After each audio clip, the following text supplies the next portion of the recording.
Let's bring right now Oregon Attorney General Dan Rayfield. Thank you so much for being with us.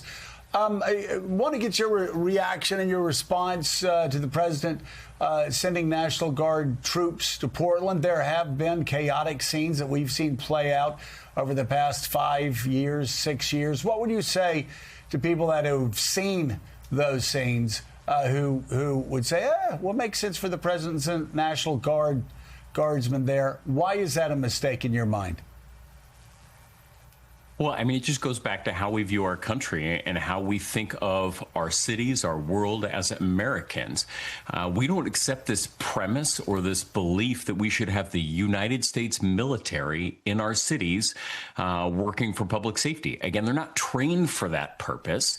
That's why we have the police. That's why we have our Oregon State Police. That's why I have an incredible district attorney here in Multnomah County that really keeps our public safe. Using the United States military to come in is un-American, and it's done for a political purpose. But I think it's not surprising because you have a president that has made a career on forming his political judgments by, looking at social media. So it's a very unusual place to be. He's exceeded his authority in doing so, and that's why we filed the lawsuit. So, Attorney General Rayfield, let's go further on that. We know when the president deployed National Guard troops to Washington, D.C., he does have more authority there over the capital city. That is not the case here in Portland, Oregon. This was not done at the behest of the governor. So walk us through the legal grounds in which you are fighting this decision. Right. And just as we talked about that it's un-American to use the United States military against its own citizens, there are some extreme, and I mean extreme exceptions where you can do that, right? And this has been passed in law. Think about it. It's common sense, right? If there was an invasion in our country, absolutely, use the United States military. If there was a rebellion, absolutely. Those are conditions for which the president can do that. Can the president not effectuate the laws of the United States? None of those, absolutely none of those conditions exist in Oregon. And actually, to kind of prove the point, you have this, what I would say, popular uprising on social media of everyday Oregonians just taking photographs, taking videos of Oregon, kind of showing, hey, this is an incredibly peaceful place.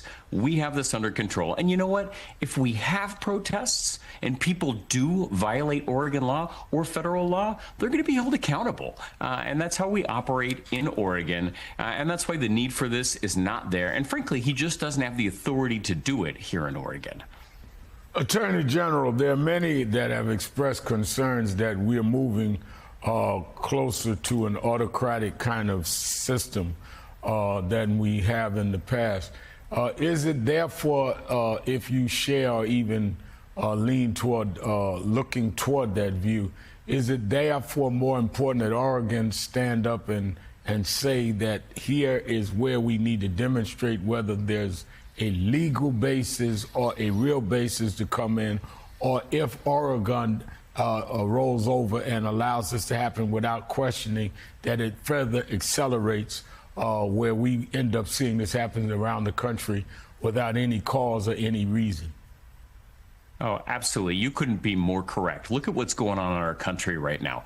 Hallmarks of an effective democracy. You see the president attacking an independent judiciary. You see the president attacking the free press. And now what's going on? California, D.C., Memphis, potentially Illinois, and now Oregon, this normalization that you can use the United States military in our cities. That is un-American, and every place that it happens, you will see Democratic attorneys general standing up, drawing a line in the sand and saying, no, we need to have this American conversation because it is an un-American action by our president. Oregon Attorney General Dan Rayfield, thank you very much. Keep us posted, and we hope to talk to you soon. Thank you, sir, for being on this morning.